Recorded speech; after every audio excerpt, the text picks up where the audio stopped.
Trisha also has a different personality. And we call that type of personality the histrionic personality. These are the people who are kind of dramatic, emotional, attention-seeking, and also flirtatious. Now po na nalaman namin na ganun talaga sa kami na lang po ang mag-adjust. Meron ko kasi naisip sila na strategy na magbigay ng atensyon kay Trisha. That means, since yun ang gusto ni Trisha na makamit yung atensyon nila, then ang plano is to give Trisha all the attention that she wants. Yung bilang, bigay natin kay Trisha, maraming attention. Isa-suggest ko pong addition or revision ng strategy na yon is to add a second part. After maibigay nila kay Trisha yung attention, it's possible na yung second part naman is huwag nang pansinin si Trisha. Bukas, if she has one question, you give her one answer. Hindi masyadong pansin.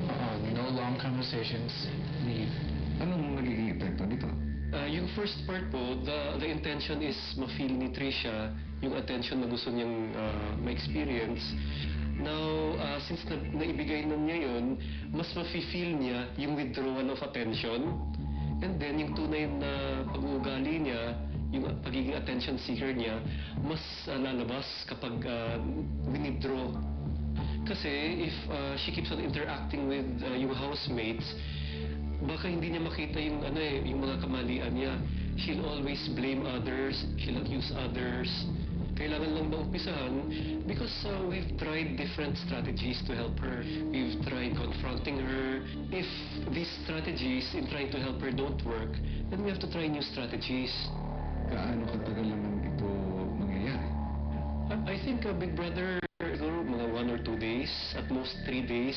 Maya-maya ay sinimulan na nila ang pagbibigay ng kanilang buong atensyon kay Trisha.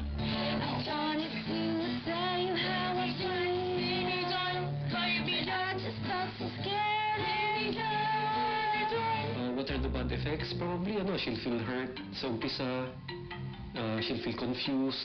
Pero kung i-weigh naman natin yung negative consequences at saka yung gains or benefits ng exercise, there's a chance na she starts to realize yung mistakes niya.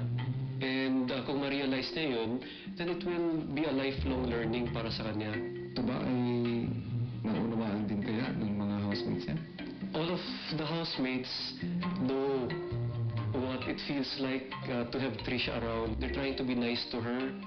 And in the process, sila yung nagsasuffer kasi nagkikimkim sila ng mga emotions inside. Hopefully, yung benefit, hindi lang po sa kanya, kay Trisha, hindi lang sa housemates, pero even the people she will be interacting with when she gets out of the house. Not bagay, you have no eyes she has. Not bagay, you can take her out. Alam ko, housemates, hindi ito magiging madali para sa inyo. Pero, kung ito ang paraan para matulungan si Trisha, subukan niyo.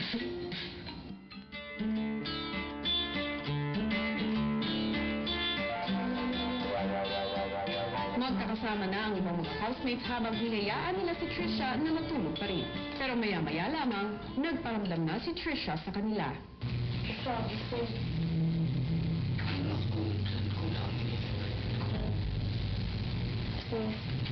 may kabag ako.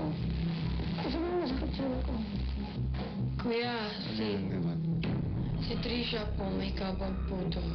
Nung pinag-usapan natin tungkol kay Trisha, kung pinakabag siya, sila dapat ang gumawa ng paraan para mawala ang kanyang kabag. Apo. Do you think it's to make really good? Totoo yan. Your stomach. Pero wala pang 10 minuto na. Morning fish. Nakakain ka na nito. First one. Ang masarap sa suka ito. Si Trisha is a young person and there's always hope for change.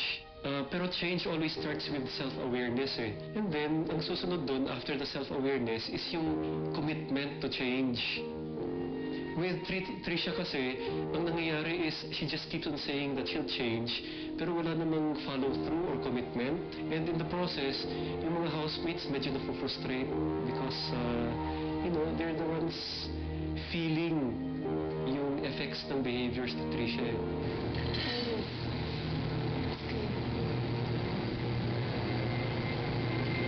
Totoo, promise masarap.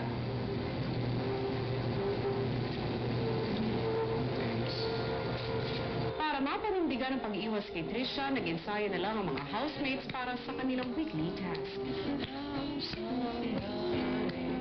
Paano ka?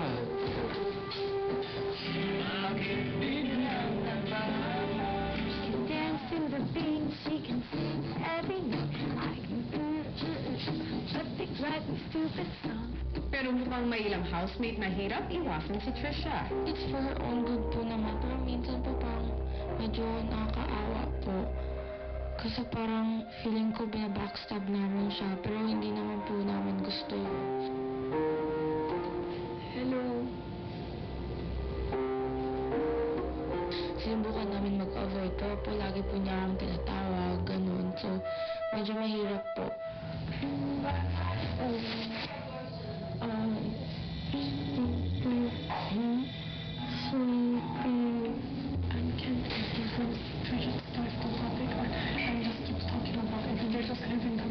She needs to stop talaga.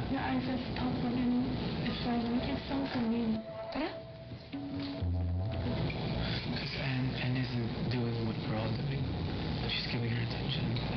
That's why And- Trisha keep going to Anne and Anne. Yeah, that's why she said, Anne, come on, let's go. Earlier. Whoa, dude, it's just them now. No, they're just keep moving. Let's try later. Secret, we need to like, I don't know, we need something to happen now.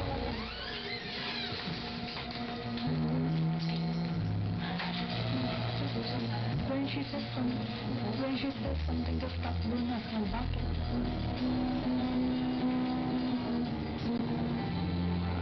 It may seem mean, but it's to help